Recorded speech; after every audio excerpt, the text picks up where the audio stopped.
Transportes Especiales ACAR. Confianza en la vía con sentido social. ACOGA, generadora de compromiso y confianza, promoviendo la inclusión, la integración, liderazgo y la participación del clúster de la gastronomía, la cultura y el turismo. ACOGA, Asociación Colombiana de Gastronomía. Mamá tiene muchos superpoderes, pero el mejor es cuando se coloca sus cómodos zapatos.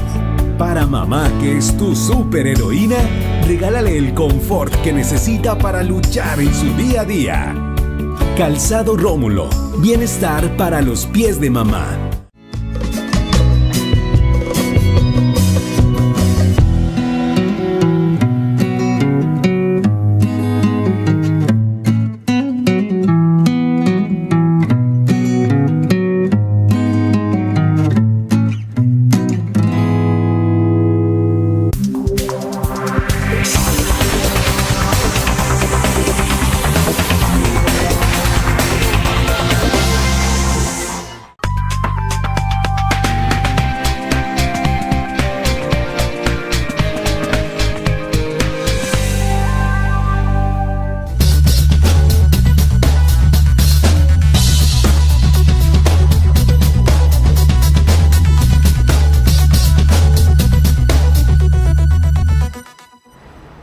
Amables televidentes, se los saluda José Alberto Tejada Echeverri, presentándoles el programa institucional del Canal 2 informativo Nuestra Gente. Hoy me acompañan en el estudio Vilma Penagos. Ella es literata, es docente universitaria, investigadora en estudios de género y una amiga de nuestro canal y de nuestro programa, a quien nos da mucho gusto tener con nosotros.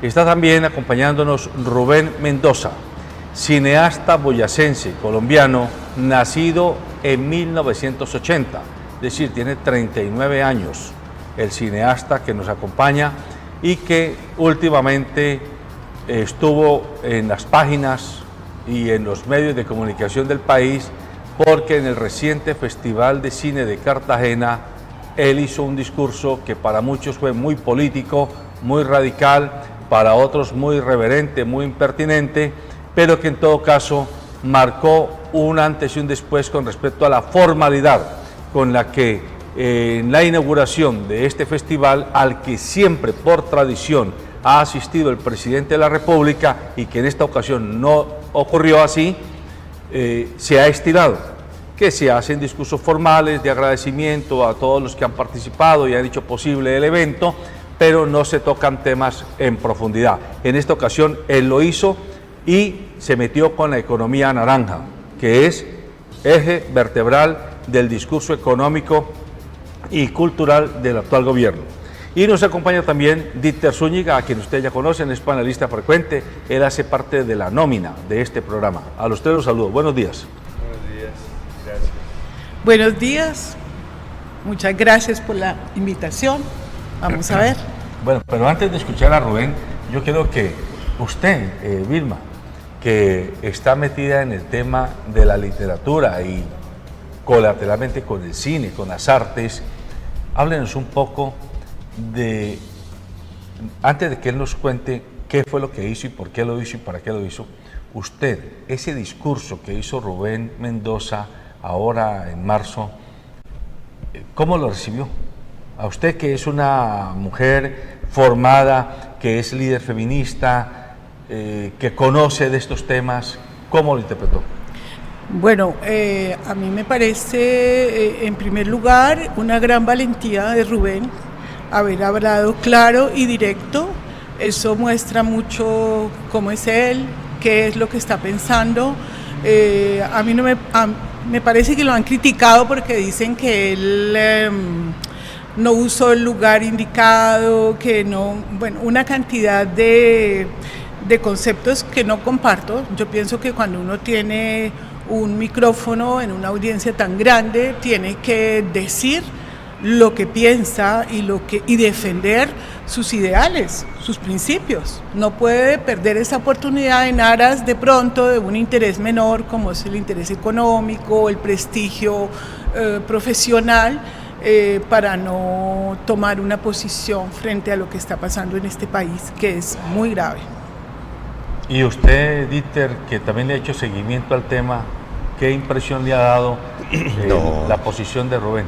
Yo quedé gratamente impresionado al oír sus palabras, me pareció un acto de valentía, me pareció que estaba desnudando pues, la realidad nacional frente a las artes escénicas. Y no, pues aprovecho ahora que lo tenemos de frente para felicitarlo por ello y agradecerle que haya hecho eso. Bueno, pero a ver, Rubén, en alguna entrevista posterior al hecho que a usted le hicieron, usted dijo que cuando le habían anunciado que usted iba a ser el orador en el acto inaugural, usted les había preguntado a los organizadores si estaban seguros que debía ser usted. Unos días antes, más bien, recibí una llamada donde decían que estaban preocupados porque yo iba a decir, pero de ninguna manera pues se me exigió cambiar nada, y la conclusión de ese asunto era que habían dicho que ellos sabían que yo era yo, o que la Junta había dicho que sabían que yo era yo. Digamos, no es la primera vez que me quejo y que me siento indignado. Por supuesto, en este país eso es un ejercicio diario, ¿no? Pero a mí me parece que se le da una importancia muy grande a una cosa coyuntural y anecdótica como un discurso, y realmente lo importante es qué hay dicho detrás y superar la anécdota, porque si no se vuelve a lo mismo, a lo del liderazgo y a lo del éxito personal, y yo pienso que en realidad esa es una enfermedad y es una peste que no deja crecer ni a la izquierda, ni a la derecha, ni al cine, ni a la crítica, ¿no? Yo no sabía que veníamos a hablar de esto después de casi 3 meses. Por supuesto estoy dispuesto a hacerlo, pero no sobre el evento, porque pues yo no me niego por eso a ser un héroe heroína Francia Márquez, o héroe el mismo Lezama, ¿no? Antes de ayer que estuve en su homenaje en la tertulia, pasaron uno de sus cortometrajes y como lo decía el miembro de la academia que habló, el cortometraje cerraba con una estadística de la que tristemente él hace parte hoy, ¿no? Decía eso el comentarista, pues el presentador del evento. Esa gente está poniendo el pecho, ¿no? Yo allá estaba en un sitio a la larga privilegiado para decir esas cosas. O sea, estaba guardaespaldado. Y además yo terminé como con una guardia muy chiquitica, porque también terminé de paria del festival, o sea, pero allá uno está seguro. Pero bueno, allá está la misma gente que va a toros, digamos. Entonces, yo para ellos usted mismo está diciendo que quiere que nos salgamos de lo anecdótico, y yo coincido con su preocupación. Vayámonos a lo sustantivo. El almendra de su discurso, en mi opinión, después de haberlo leído, es el debate que usted le abre al gobierno nacional para que no haga del cine una industria más que tiene que tener unos ratios comerciales, unos ratios de retorno económico para poder justificarse como uno de los ejes que va a impulsar el actual gobierno. Usted dice, el cine es como el aire, es un derecho al sentimiento, a la expresión que necesitamos todos como el agua. Entonces, ahóndenos en esa percepción que usted tiene. Primero, yo no comparé el cine con el agua, porque sería irresponsable. El agua es el agua. El agua sí que debería mandar sobre cualquier cosa. Yo comparé el cine con los parques naturales, es decir, no puede responder al político de turno que entra y diga, no, en estos 4 años sí se puede entrar a la sierra, a las petroleras, y este no. Hay una cosa que tiene que tener un país y un estado sagrado, y aquí no existe eso, pues porque un estado corrupto y unos gobernantes corruptos por generaciones han tenido el monopolio de las armas. Ese es el problema básico de Colombia, el monopolio legal de las armas y el motor ilegal de las armas, porque bien sabemos que están en muchos sentidos de la mano. Entonces, no lo comparé con el agua, y segundo, hablé por el cine un momentico, pero quedarme en eso sería mucha indiferencia también, ¿no?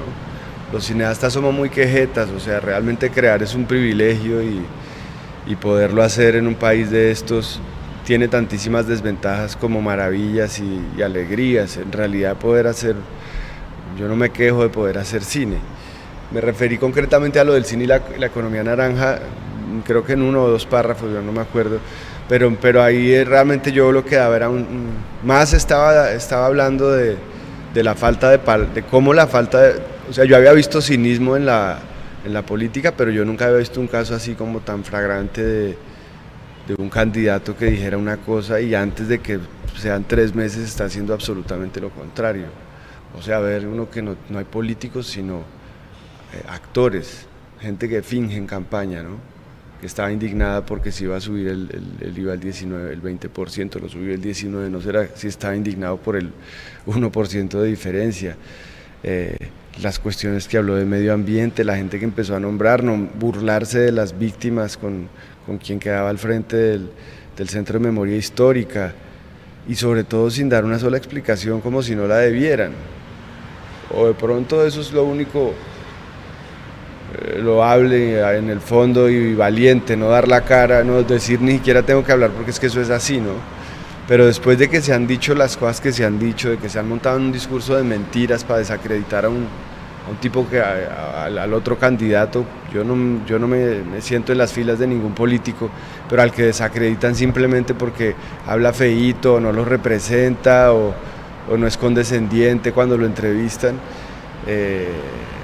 y haber fomentado un discurso de odio sobre una oportunidad política importante que tenía Colombia para subir y apenas se sube traicionar todo eso que se dijo y que la gente siga apoyando. Mi discurso estaba centrado en eso, ¿no? Estaba muy cerca del Día de la Mujer, que siempre se celebra como al revés. Mi película pues protagonizada y hecha por muchísimas mujeres, hecha detrás de cámaras también. Digamos, yo he estado con la causa femenina y feminista desde muy niño, siento que eso es algo que está en mí y que ni siquiera lo tengo que pensar, y donde realmente solo en Colombia se cuestionó algunos aspectos específicos de la película al respecto y por parte de 3 personas. Pero digamos mi discurso es una extensión de lo que pienso y de lo que siento y de cosas que están en todas mis películas. Yo lo que decía era, si esta película la hubiera hecho hace un tiempo, hace 2 años, antes de saber que esta gente volvía al poder, pues porque es muy triste un país donde alguien así vuelva al poder. Es muy triste porque sobre todo demuestra que la ignorancia sigue siendo una industria muy rentable para los poderosos. Si sube gente así es porque hay mucha ignorancia, porque la democracia solo sigue siendo como un mecanismo de los poderosos para lavarse las manos con el voto, ¿no? Ustedes dijeron, pero sin que sepan realmente para qué. Entonces mi discurso era eso. ¿Cuánto se dice eso de palabra de hombre, pero cuán desacreditada está la palabra de hombre? Y más en un tipo como Duque, ¿no? Que se contradijo. Vilma, así. Escuchando a Rubén, usted que es académica, que es intelectual, le pido que nos comente, en este momento que vive Colombia, que de verdad está muy polarizado el país y está desvencijado institucionalmente, siempre hemos esperado en los últimos años, en las últimas décadas, que los políticos se renueven, que haya una nueva camada de políticos, pero extrañamente no son los políticos los que nos tiran bocanadas de aire fresco para hacernos repensar nuestra realidad, sino gentes del arte, gentes del deporte, gentes de las ciencias, que nada tienen que ver con el quehacer político. Y es lo que ha hecho Rubén. Aprovechó un espacio para llamar a cuenta, digámoslo así, a la clase política representada en el gobernante de turno. ¿Cómo ve usted ese papel que está jugando el arte, la ciencia, el deporte, a través de protagonistas como él en este momento de Colombia? Pues yo diría que te faltó también un grupo y es los sectores populares, ¿no? Los líderes y lideresas que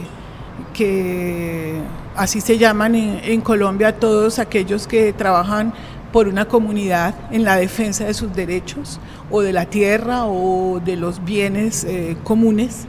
Me parece que pues son como los únicos realmente que están defendiendo lo que queda, bueno, ni siquiera lo que queda de democracia, porque yo lo que creo es que aquí no ha habido democracia. Hay un proyecto de democracia que no logra consolidarse, porque hay unos intereses económicos y una clase política oligárquica que no permite que el país se consolide como una nación. Yo en otros programas lo he dicho y pienso que eso sigue siendo una realidad.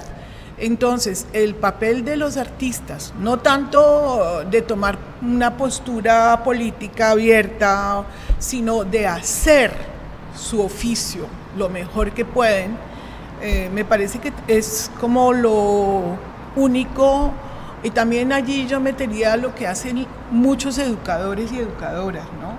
Tratar de que la gente piense, reflexione, pueda leer más allá de las imágenes. Hoy día que se les engaña tanto con los medios masivos de comunicación.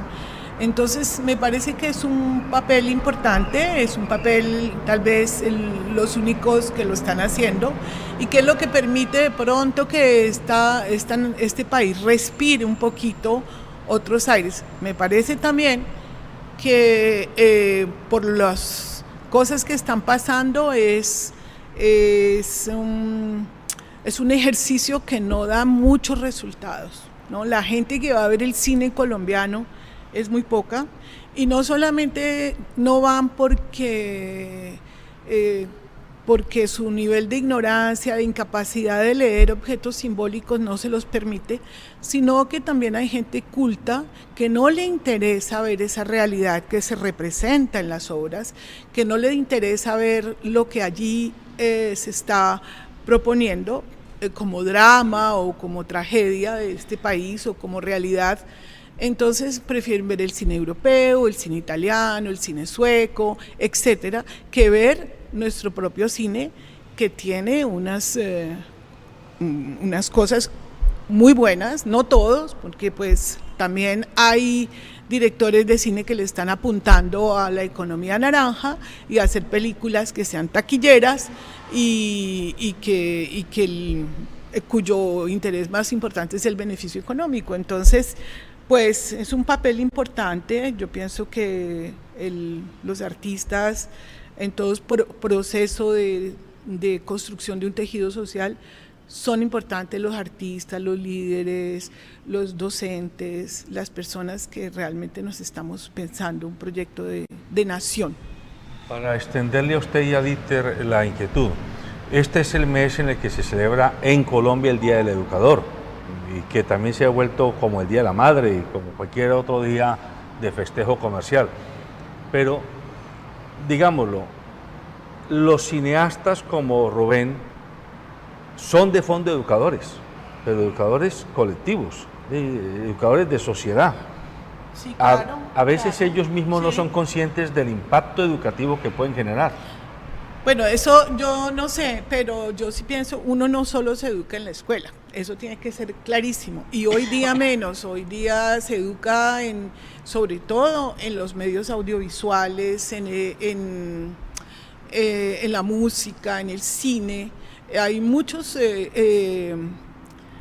lugares y muchos medios por los cuales la gente se educa o se deseduca, ¿no? Porque puede ser el efecto contrario. Pero sí me parece que hay en el artista hay un rol de educación, de transformación de la sociedad, de búsqueda de objetivos más allá de lo económico, sino de lo espiritual, ¿no? Y del amor y de la convivencia y de construir algo más amoroso, ¿no? Con la vida. Claro, me parece importante lo que usted vimos, porque pues, los medios, el cine, el arte, todo es generador o construye una realidad social. Infortunadamente, y eso ya lo hemos hablado muchas veces con Vilma, muchas veces uno no cuenta con los elementos conceptuales para entrar a abordar la obra, el cine, las películas, inclusive enfrentarse a la televisión misma. Y al no tener esos elementos, de pronto uno dijéramos, está desaprovechando una oportunidad inmensa de construirse, de formarse, de contribuir a una sociedad. Yo, de todos modos, yo sí soy, dijéramos, optimista frente al momento que estamos viviendo. Me devuelvo de pronto a la pregunta que estabas haciendo ahora. en el sentido de que yo creo que como que estuvieran alineando los astros en Colombia para una transformación. Creo que lo que hizo, por ejemplo, Rubén en el Festival de Cartagena, oiga, eso fue impresionante. O sea, una manifestación desde el arte que uno no la esperaba, por lo menos en ese sentido, y que revela en parte todo un sector para muchos desconocido que tiene que ver precisamente con los que producen cine, y eso es una forma de atraer inclusive a la gente a ese área, al cine colombiano. Venga, ¿quiénes son los que están haciendo trabajo en Colombia y que inclusive tienen este tipo de manifestaciones públicas? Coinciden con lo que está diciendo Vilma, con una cantidad de manifestaciones populares de líderes que están haciendo un trabajo importante en todas las regiones del país, que están moviendo gente. Coincide, por ejemplo, con las manifestaciones que hemos visto de la justicia, un poco de independencia frente al norte y frente al establecimiento. Coincide, bueno, con muchas otras cosas, y yo creo que esa coincidencia debe ser vista de manera positiva y alentadora, porque quiere decir que hay y que van a haber cambios. Yo creo que van a haber cambios. Y bueno, nosotros inclusive nos proponemos de pronto hacer trabajo del cineclub precisamente para que la gente siga ahondando en esas cosas. Entonces, con base en eso, Rubén, para quienes vemos el trabajo de directores y guionistas como usted en el cine, pudiéramos pensar que está surgiendo una camada de cineastas más comprometidos, digámoslo, con esta realidad que vive el país hoy, y por qué no el mundo, América Latina, que le están dejando, están sellando esa camada que hubo en las últimas 2 décadas, donde todo se volvió oda al narcotráfico, con el discurso de que eso era una manera de manifestar el cómo se estaba conformando la sociedad. Es decir, me da la impresión a mí de que hay una camada de artistas que están tratando de golpearnos la cara para que abramos los ojos frente a esta realidad y no nos quedemos en el cliché o en el estereotipo de que fuimos o somos una sociedad mafiosa. Pues ahí pasa lo mismo que ahora cuando hablábamos de los discursos y los líderes. O sea, hay una casta, por decirlo de alguna manera, de gente en la cultura, ¿no? De la gente que ve uno en las páginas sociales, donde además seguramente muchas veces he estado. Pero también se mueve una cantidad de energía creativa, específicamente en el cine comunitario, ¿no? Y en los canales pequeños, en los canales locales. Así que, digamos, considerar que los nombres importantes son parte de esa camada, pues sería solo sumarse a una fuerza verdaderamente grande que sucede más abajo, más profundamente, y que podría tener un impacto masivo en un país un poquito más receptivo. Es muy difícil no preocuparse por lo que vivimos, sobre todo con un mínimo de información, y por fortuna, aunque para allá van, eso es más difícil de controlar ahora, ¿no? Es más fácil informarse de muchos temas, es más fácil convocar una protesta, es más fácil cuidarse. Lo que pasa es que aquí las maneras de violentar y de matar y de saltarse los cuidados pues son inusitadas, ¿no? Pero lo que pasa es que hay mucha gente harta. Y lo que pasa es que solucionar entre más gente haya, pues va a ser más difícil. Entonces sí se necesitan las voces que por trabajo y por derecho propio o por casualidad tienen un poco más de volumen para convocar a que cambien estos tiempos, ¿no? Entonces, cuando dices que sos más optimista porque tal vez se venga algo, puede tener una parte cierta, ¿no? Porque tanta burrada y tanta estupidez oficial, tanto comportamiento indigno de gente que debía estar del lado de la pulcritud y la limpieza, el tipo que teníamos por fiscal y ahora seguramente como candidato presidencial. Uno dice, esta gente cómo llega ahí y cómo los apellidos se repiten, ¿no? Cómo No entiendo eso en los oficios nobles, ¿no? En la carpintería, en el arte mismo, ¿no? En una generación nueva de un respectivo oficio lo hace más profundo y lo hace más bello. En la política parece ser al revés, ¿no? Debería haber otra manera de ganarse la posibilidad de liderar, no solo el eco que ya tenga uno por lo que el papá hizo, puede ser en una región o por la capacidad de manipulación de un líder. Entonces, por un lado, sí puede que toda esa indignación se una, pero por otro, mientras se siga usando la fuerza bruta de manera tan indiscriminada. Entonces Colombia, aquí se quejan mucho, no, que es que la izquierda nunca ha gobernado, que nunca ha podido, pues ¿cómo, no? Si un partido amnistiado como la UP tiene 7.000 víctimas oficiales, o sea, si los matan así, pues no es que no queden ganas, es que literalmente no hay cómo pararse de la tumba a hacer política, ¿no? Y el pavor que eso además deja en las familias y ¿no? Eso que se está haciendo ahora, desarmar una gente y ponerla ahí como contra un paredón en pelota, a ver, ya que los tenemos desarmados, venga y hacemos lo que sea, eso es canalla. Entonces yo admiro a los optimistas porque sacan fuerza de no sé dónde, pero la verdad es que es un momento es terrible, es uno de los, digamos, uno que tiene posgrados y doctorados en vergüenza patriótica. Realmente lo que se está viviendo le hace a uno muy triste de sentirse donde está y los dueños que tiene, que uno no ha elegido, ¿no? y que rigen los destinos de uno, ¿no? Gente tan ignorante, tan indiferente. Hay alguien que lo resume muy bien en una canción que es 1000 veces mejor que mi discurso y 50 veces más corto, que es Edson Belandia con su canción, la canción de su madre patria, ¿no? Es la síntesis pues total de la poesía y de las pestes que vivimos y de ponerles nombre y lo que sí me ha alegrado, por ejemplo, es ver que esa canción se está coreando de la manera en que se corea. Ahorita hubo una reunión de más de 50.000 personas en Bucaramanga defendiendo el páramo de Santurbán y en la canción hubo locura, ¿no? Es un sentimiento que mucha gente tiene y que es difícil expresar o que hay miedo de expresar, pero uno dice, estos tipos, esta gente tan horrible, ¿por qué sigue decidiendo sobre mi camino y por qué lo afecta de una manera tan directa, ¿no? Mi himno ahora es una canción de Bersuit Vergarabat, se llama Se viene el estallido. Ellos anunciaron con su canción lo que vino después en Argentina, que se cayó el gobierno de la Rúa y todo lo que vino después. En ese sentido, o sea, también tengo mi himno.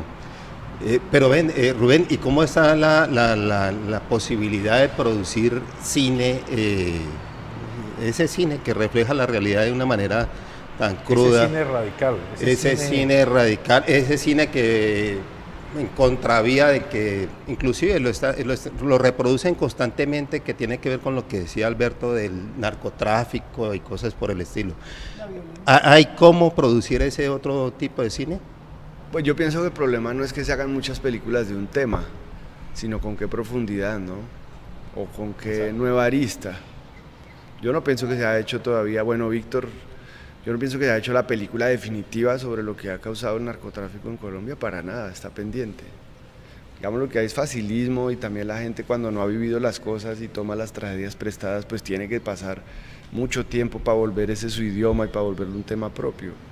Lo que pasa es que es un tema también muy tentador para mucha gente porque produce, digamos, resultados, una respuesta muy rápida. Aquí el colombiano en general tiene alma de lavaperros, o sea, le encantaría ser el segundo o el segundón o el tercerón de un narco con tal de tener la plata fácil y de andar, ¿no?, con putas y esas cosas tan horribles de que son como ya parte del ser colectivo, digo. Entonces, pero hay mucha gente haciendo un cine de muchos otros temas y de muchas otras cosas y que tiene el mismo problema, que él tendría el mismo problema, ¿no? Qué profundidad hay en lo que se está tocando. Yo me quiero pegar de la frase que dice Rubén: el colombiano tiene en general alma de lavaperros.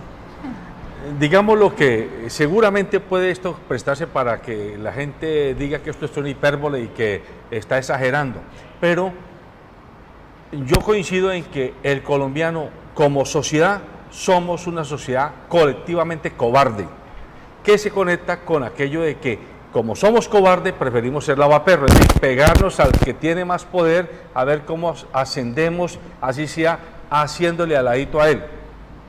Y por eso es que es tan difícil y tan necesario al mismo tiempo que hayan propuestas que nos confronten, que nos rompan los esquemas. Y es ese cine que hace Rubén y otros cineastas colombianos el que nos está tratando de dar golpe en la cara para que abramos los ojos, porque si no nos quedamos haciendo del narcotráfico simplemente un tema para un guión donde reciclamos sin debate esa alma de lavaperros a la que él se refiere. ¿Cómo lo ve usted?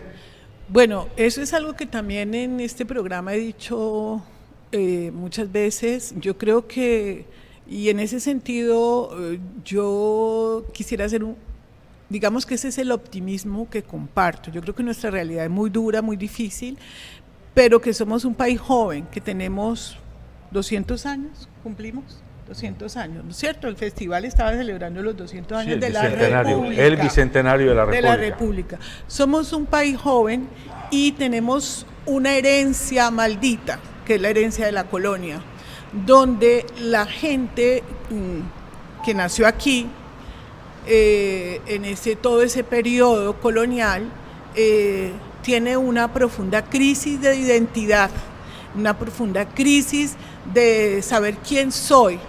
Y aquí las condiciones en la colonia eran tan terribles para los nacidos en estas tierras y para los indígenas y los negros, que eso ha quedado como una imprenta en los ciudadanos de hoy que quieren ser de mejor familia, y ser de mejor familia es ser como los europeos o como los españoles, o asimilar la cultura de los dominadores, de los oligarcas. Y eso nos hace adeptos, claro, y no hay, eso es una fuerza muy profunda. Yo ayer le cerré mi Facebook a una amiga, pues no tan amiga, conocida, que es una mujer que tiene una situación de vida precaria, y que le ha tocado irse del país por eso, pero que ella defiende el uribismo y defiende el duquismo y defiende los intereses de la oligarquía. Entonces yo dije, yo no quiero ver esto, no quiero saber qué, entonces prefiero no leerlo porque ya sé que allí no pasa nada. Ella nunca, como muchos colombianos, esa es una fuerza inconsciente, profunda, como lo dice Frank Fanon y como lo dice Eduardo Galeano, que hace que uno se quiera lavar la conciencia siendo de mejor familia. Un psicólogo caleño que yo no sé si está vivo, él escribía una columna en El País donde hablaba de esa condición de los colombianos y decía que nosotros, incluso escribió una que se llama los hijos son de mejor familia que los padres. Entonces hay una necesidad de reposicionarse, de esconder sus orígenes, hay para unas cosas, exacto, porque invadir los territorios, porque tendremos 200 años como país, pero aquí había sociedades de otro tipo conformadas desde hace milenios, ¿no? Y que han sido negadas y ultrajadas. Y eso es lo que más se tiene que negar, ¿me entiendes? Por eso Paloma Valencia dice que los indígenas los encierren allá y que ellos, y eso es clarísimo, ellos están defendiendo su condición de su origen hispánico y de sus privilegios que les dejó la colonia, y el país está enfrentado a eso. Por eso pienso que todo el trabajo artístico, educativo, cultural, político que se haga va a generar, no tan rápido como quisiéramos, digamos que nosotros quisiéramos que esto fuera más rápido, pero esto no va a ser rápido ni va a ser fácil, y hay que seguir trabajando en ese sentido para romper esa anomia, como dice la sociología, que tienen los colombianos, ¿no? Que ya lo hemos dicho, es que la gente está dispuesta a romper cualquier principio ético con tal de ganar un privilegio o un negocio Incluso hay directores de cine que hacen películas de ese tipo para ganar dinero y ganar su prestigio en esos sectores de la élite, sin ninguna conciencia, sin ningún pudor sobre lo que están haciendo. Eso es así. Entonces, y además se aprovechan del morbo de que la ignorancia hace que la gente solo pueda leer el morbo de la violencia, de la muerte, y eso es lo que pueden leer y eso es lo que les da placer. Entonces hay que cambiar eso, pero eso no es tan rápido, eso no va a ser tan fácil. Las fuerzas contrarias son mucho más poderosas, pero yo creo que uno tiene dos alternativas: o se va o sigue luchando. Hay otra frase que pronuncia Rubén que me parece que es muy, muy potente si le sacamos punta, y es: la política es el único oficio que no se ennoblece en cuanto haya más herederos del oficio. Hace referencia a que un joyero, si mi abuelo era joyero y mi padre fue joyero y yo soy joyero, seguro que yo hoy puedo llegar a ser mejor joya que la que hizo mi abuelo, o si fui un artesano de la madera o un artesano de la alfarería, etcétera. Y él dice, pero en el caso de la política, si mi abuelo o mi bisabuelo fue político y mi abuelo lo fue y mi papá lo fue y yo lo soy, cada vez está más degenerado el proceso de actuación de ese político. Usted que está cerca de las leyes, mi querido doctor, al Poder Judicial. No, o sea, por eso es que alabo lo que está pasando con la justicia, ¿no? En contraposición a lo que está sucediendo en materia política. Los espectáculos que vimos en el Congreso recientemente sí lo dicen todo, ahí está retratado lo que es la política en este país, pero de todos modos surgen, esas familias efectivamente no ennoblecen la actividad política, esos herederos, esos que se creen dueños del país, esos que vienen desde la colonia, esos apellidos vienen desde hace mucho tiempo, gobernando, mandando detrás de... Pero... política. Sí, pero hay que reconocer que de todos modos irrumpen en la escena política personajes nuevos, personajes que marcan cambio y crean ciertas expectativas y convocan a una cantidad de gente que está dispuesta a hacer la transformación. Yo creo que, insisto, yo hago una lectura de la realidad en donde veo que están convergiendo una cantidad de sectores críticos de la sociedad que están posibilitando realmente un cambio, y hay que reconocer que el cambio tiene que darse a partir de una transformación de los que llegan al Estado. Esa es la posibilidad que creo que se está abriendo y es muy fuerte hoy en día. Yo en ese sentido diría una cosa que estoy percibiendo últimamente. Yo hace poco me jubilé de ser docente. Bueno, estoy haciendo algunos todavía cursos, pero yo siento que las transformaciones de la sociedad hacia una sociedad más democrática, realmente democrática, no van a pasar por las estructuras oficiales del país. No es a través de los políticos, no es a través de las instituciones que vamos a construir más democracia, sino a través de colectivos que se están peleando por esa democracia, por obtener esa democracia, como los grupos indígenas, las comunidades afrodescendientes, los artistas en su conjunto, y en otros espacios con otros lenguajes.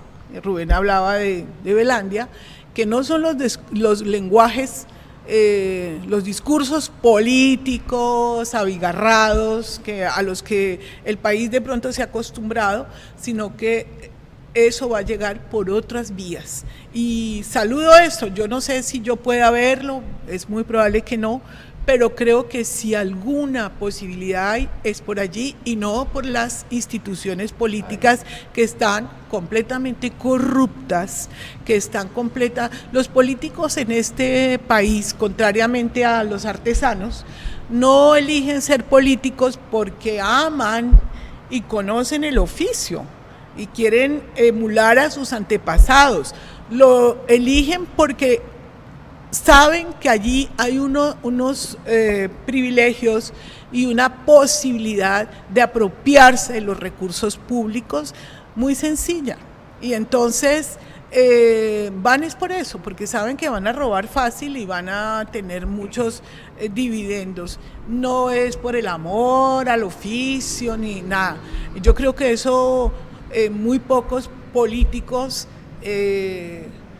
se puede decir que exista, pero no, todas esas castas políticas son como herederos del negocio, del robo y del desfalco a la nación, y la gente que en su ignorancia les da su voto, porque además, esa es otra discusión que tengo con Dícter, es muy claro que en Colombia el que vota no elige, no escruta, porque aquí uno puede votar, puede vender su voto, lo que sea, pero finalmente allá en el escrutinio es donde se definen cuántos votos hay.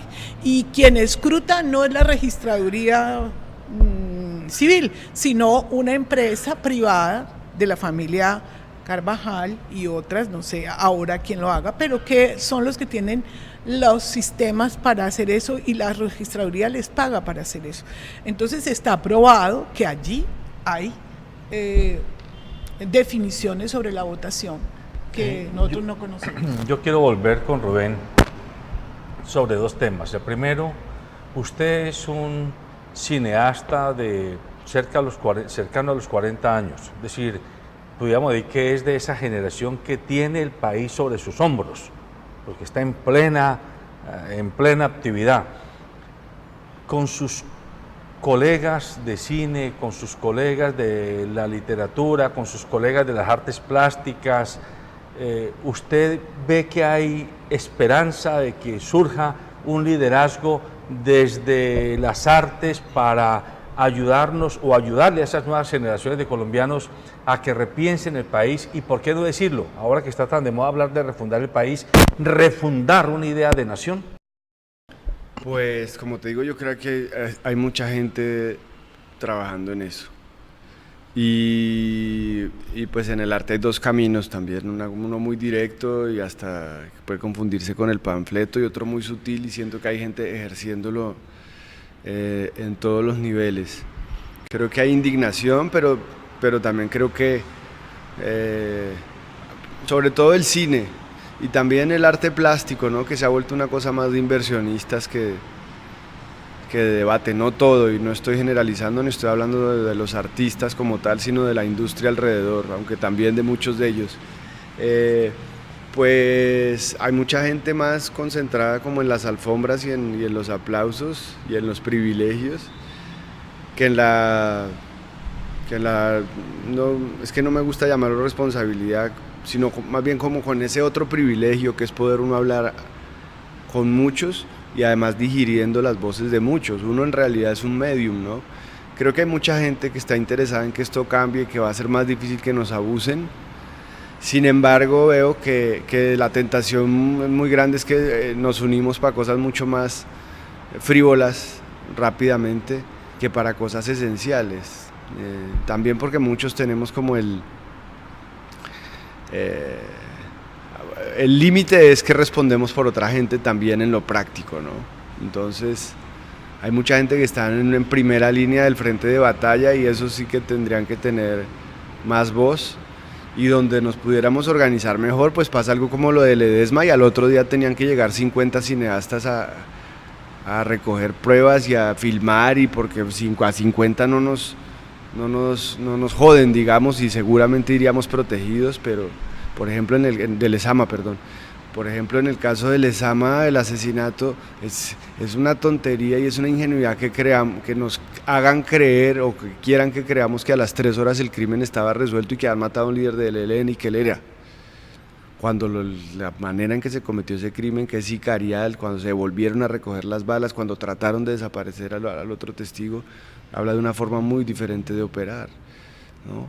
Y digo, qué bien que hay gente que lo quiere hacer de otra manera. Yo fui con alguien que amo mucho, de 4 añitos y medio a la velatón de Lezama, Y entonces me preguntaba si entonces no había que hacer cine. Y yo pienso que es un discurso que ya casi que el miedo y el odio van metiendo casi que genéticamente, ¿no? Yo le decía al contrario, ¿no? Yo le decía, una persona que pierde a su mamá violentamente, como es el caso del director del corto por el que mataron a Lezama, que era el productor, que ya había hecho, ahora veo yo, películas de denuncia, porque supongo que en Arauca no hay otra forma de vivir sino sobrevivir y esquivando las balas, tratando de hacer una vida digna. Entonces matan a su mamá. Él, en lugar de tomar las armas e ir a vengarse y a buscar o a ser parte de un ejército para matar, un día toma una cámara y dice: yo voy a averiguar por qué, y voy a ver las razones, y voy a tratar de sanar, y ojalá, seguramente ese producto que yo haga, esa obra, termine sanando a otros. Y tampoco tiene ese derecho, se lo arrebatan a bala igual que le arrebataron a la mamá.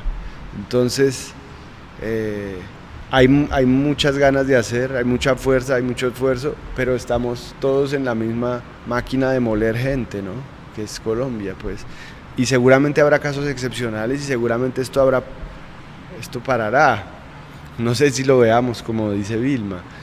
Y de todas maneras, si Colombia ha demostrado algo, es que sí hay mal que dure 100 años y 200 y más, y lo resiste con la cabeza agacha, y cuando no quiere resistir, pues se le hace ablandar a bala, ¿no? Pero Rubén, una pregunta, o sea, ¿tú no crees que, o sea, hoy en día hay que revisar las cosas, dijéramos, con otros lentes, en el sentido de que, sí, nosotros venimos de un proceso de resistencia de décadas, de siglos, o sea que no es nuevo la resistencia que se pueda estar dando en cualquier lugar. Contrario a lo que piensa Vilma, yo sí creo que el cambio tiene que pasar por lo político, por tomarse el poder político, es decir, llegar a los establecimientos, a las instituciones que pueden hacer las transformaciones. Mientras tanto, seguimos en plan de resistencia. Pero la pregunta mía es la siguiente: yo veo hoy en día que los medios informáticos, o sea, como que pueden acelerar un proceso, porque estamos, dijéramos, con la visibilización que los medios dan de las cosas. Entonces, por ejemplo, pasó lo de Lezama y todo el mundo nos dimos cuenta inmediatamente, y hay una indignación nacional por lo que sucedió. Pasó lo tuyo en Cartagena, entonces se visibilizó. O sea, hoy en día las redes permiten que se visibilicen una cantidad de cosas que antes no se podían. O sea, ya no hay el poder de los medios de comunicación en manos de los que tienen el dinero, sino que hay un poder disperso que puede provocar un cambio. Eso es relativo, porque de nuevo volvemos al tema central, y es la ignorancia, ¿no? O sea, la ignorancia y la pobreza. ¿Qué se hace con la tierra y qué se hace con la educación, no? Mucha de la gente, es verdad que las redes abren un diálogo, y por ejemplo, si algo valoro del discurso mío, superando lo anecdótico, es que dejamos de hablarnos entre los que nos dolemos pues la cola del cine, y eso abrió o sea, mucha gente se sintió no representada, pero abrazada, y como que se sintió en el turno, porque la gente que está luchando en primera línea no le abren los palacios, ni le toca inaugurar un festival, ¿no? Ni tiene a la vicepresidenta ahí y a buena parte de la casta de este país. Pero mira, por eso hubo identificación. Tú no dices lo que dijiste y de pronto un discurso más que nadie se dio cuenta. Puede ser, o sea, estoy de acuerdo con vos, pero como hay tanta ignorancia también en quien recibe, las redes también multiplican el odio y la tergiversación del mensaje. En realidad, por ejemplo, en Colombia no sabemos qué pasa en Venezuela de verdad, porque casi todo llega filtrado por la derecha. Y yo no defiendo eso porque yo no meto las manos al fuego por nadie, pero no sabemos. Y si se aterran de que allá aguantan hambre, ¿por qué no se aterran con el hambre de acá, que seguramente es más numerosa? Y si se aterran con la persecución política de allá, ¿por qué no voltean a mirar los 160 y pico líderes asesinados que van solo en 4 meses, en este año, ¿no? En 5 meses? Lo que digo es que es verdad que ya la información puede moverse más rápido y conectar más gente, pero todavía está sustentada por el odio, no solo arriba, sino masivamente abajo. A mí me decía antes de ayer un conductor de taxi aquí en Cali que había oído hablar entre la silla de atrás a una señora que decía: no importa lo que le demuestren de Uribe, a ella no le pueden hablar mal de Uribe, no importa lo que le demuestren, o sea, ya ni siquiera importa la verdad, al tener uno de quien agarrarse visceralmente para seguir odiando y para justificar la muerte. Bueno, en los minutos que me quedan, yo quiero pedirle a usted, mi querida Vilma, que es educadora por experiencia vital. La película La Niña Errante es una película que habla de las mujeres, que es un retrato de las mujeres. Usted que ha sido líder feminista, Rubén dice, yo me siento femenino y gozo con mostrar, con desde la masculinidad, mostrar esa otra parte femenina que nos hace falta como país, diría yo. Nos falta la plasticidad femenina. Bueno, es complejo lo que me pides para empezar. En primer lugar, yo veo Niña Errante, la vi, hay opiniones encontradas, pero hay gente que sabe mucho de cine y mujeres que saben más de cine que yo, que la vieron como una película delicada hacia las mujeres. Yo vi una película, yo no vi el retrato de unas mujeres en la película, sino una mirada a un mundo íntimo de las mujeres y donde ellas están hablando de o viviendo experiencias de mujeres, experiencias terribles como la muerte, la orfandad y todos los conflictos que vivimos las mujeres, un embarazo no deseado, un marido que ya no nos quiere, en fin. El hecho de salir a la calle para pasarla rico y ser violentadas y estar expuestas todo el tiempo al peligro de ser violadas o asesinadas. Entonces, eso es a mí me pareció una mirada discreta, me pareció una mirada de un hombre, de un ser masculino que mira la feminidad y que no intenta ni echar grandes discursos sobre eso, ni ahondar mucho en los conflictos que se puedan generar allí, solo una mirada. Y me pareció una mirada también ingenua frente a esas realidades complejas que tienen las mujeres. Y bueno, como le digo, mucha gente que sabe de cine me dice que le parece una película delicada de lo que es el mundo femenino. De pronto a mí personalmente en mi afán literato del conflicto me hubiera gustado como unos diálogos más conflictivos, más donde el dilema se viera más fuerte. Pero yo siento que el cine de hoy, desde hace algunos años, trabaja más en las expresiones corporales, en las imágenes, en otros elementos estéticos que no sean la palabra. Entonces allí, bueno, yo no entro a juzgar ni nada, pero a mí me pareció que es una película que tiene una fotografía hermosa, una música hermosa, que muestra claramente realidades que viven las mujeres jóvenes en este país y que no intenta pontificar ni hacer un largo debate al respecto. Entonces, en ese sentido, comparando con lo que dices de Francia Márquez, a mí sí me parece que mirar el mundo femenino y resolver las cosas desde la feminidad es lo que le hace falta al mundo, es lo que le hace falta al país, y ojalá eso se pueda dar, ¿no?, en algún momento. A mí me parece que, para terminar con mi intervención, que es la última, a mí me parece que las cosas no se van a arreglar con las instituciones, a través de las instituciones, sino con la construcción de una ciudadanía más femenina. Ahí voy. Entonces preguntémosle al artista, preguntémosle al cineasta, porque es como preguntarle al escritor qué es lo que tiene en mente cuando se pone a escribir una obra, un libro, una novela o un cuento, o al artista plástico cuando va a hacer una pintura o una escultura. ¿Qué había en usted, Rubén, cuando usted comenzó a guionizar, a libretear esa historia que nos quería contar con Niña Errante desde el punto de vista de lo femenino? Bueno, primero la película nació en un momento muy distinto, pues en todo el sentido. O sea, yo por primera vez empecé a pensar en una película sobre 4 mujeres hermanas medias haciendo un duelo por carretera hace como 10 años.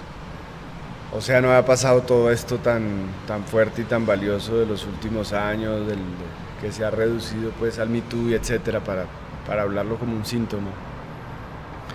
Y segundo, ya cuando la voy a hacer, pues estábamos en otro momento, ¿no? Cuando yo la voy a filmar, se está firmando un acuerdo de paz, o sea, se está celebrando los ríos, se está celebrando el agua, supuestamente no viene el fracking, o sea, podíamos pasar a otras preocupaciones, en teoría.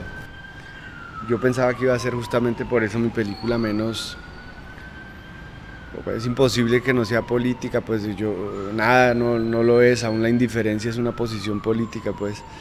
Pero pues yo había hecho La Sociedad del Semáforo y había sido fuerte el debate, con Tierra en la Lengua no menos, con El Valle sin Sombras, la de Armero también, con Señorita María igual. Yo pensé que esta iba a ser la más fácil de digerir justamente por ser íntima, por ser silenciosa, por ser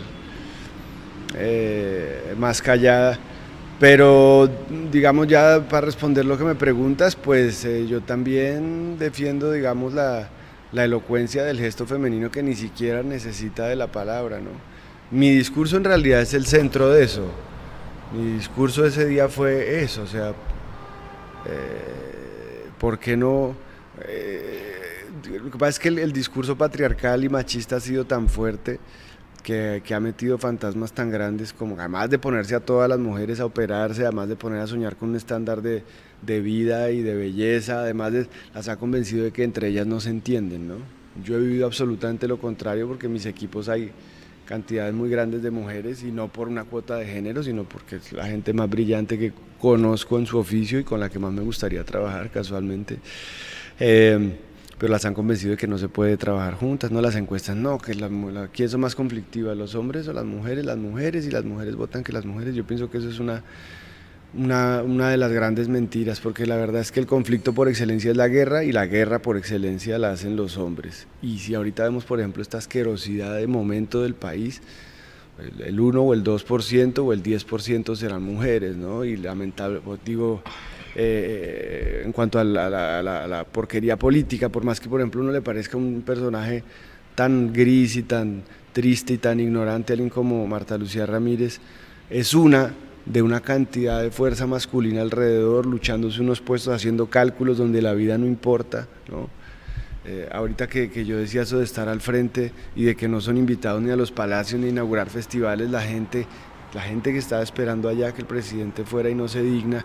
El presidente estaba en Cartagena el día de la inauguración del festival, decidió a última hora no ir, solo fue la vicepresidenta. Y al otro lado también a última hora, ¿no? Es como crear un clima, eso es lo que en realidad yo pienso que me inspira y que cuestiono cuando hablo de una nueva masculinidad primero, y de aceptar que se necesitan cantidades importantes de fuerza femenina. Es que si uno no lo analiza desde lo biológico y desde lo básico, pues son las protectoras de la vida. Hay algo de ese camino que hay que seguir.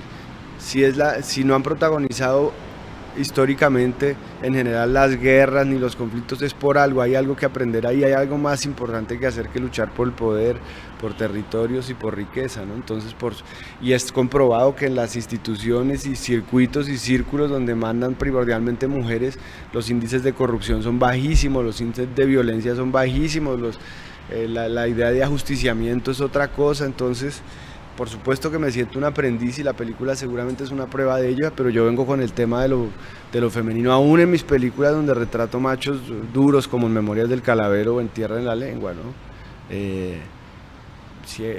Mi vida es mucho mejor cerca de mis amigas y de mi familia y de mis conocidas, o está liderada por fuerzas más evidentemente más bellas y más transformadoras y más puras, pues qué bien que muchos bajáramos el moño y dijéramos, pues hay que devolver al poder original, al poder matriarcal, que en realidad puede aportarnos mucho. Deberíamos probar por lo menos, ¿no?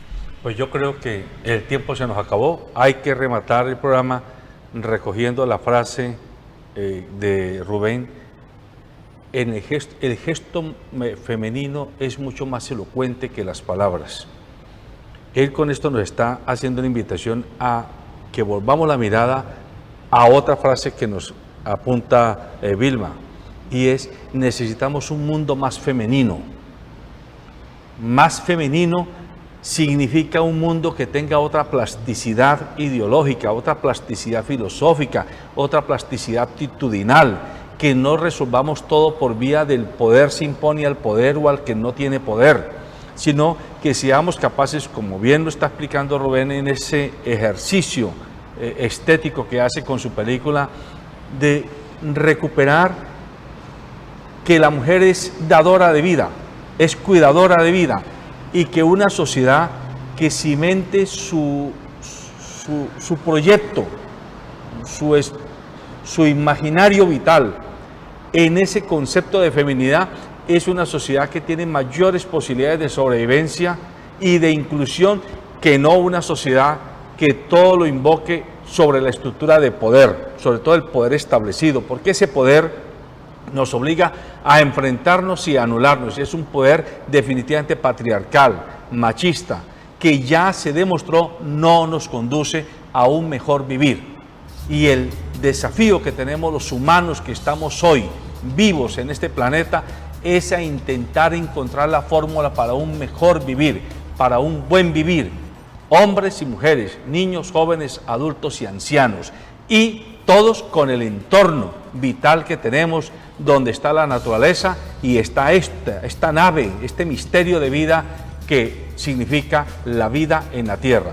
Ese es el mensaje de un artista, y como él, seguramente un literato y un artista plástico vendrán aquí a intentar mostrarnos que desde allá, donde a veces por ignorancia, porque nos falta cercanía con el arte, todos consideramos que los artistas, ellos son unos locos que están allá en un mundo distinto. No, ellos están mirando la realidad desde otra óptica que usted y yo quizás no somos capaces o no estamos entrenados para mirarla, pero están provocándonos para que volteemos a mirar con otros ojos esta realidad. Ese es el aporte de unos artistas y de una camada que nos está diciendo: Colombia requiere otro tipo de estética, que no es la estética de la muerte, sino la estética de la vida y de la conversación en la sociedad. Buenos días.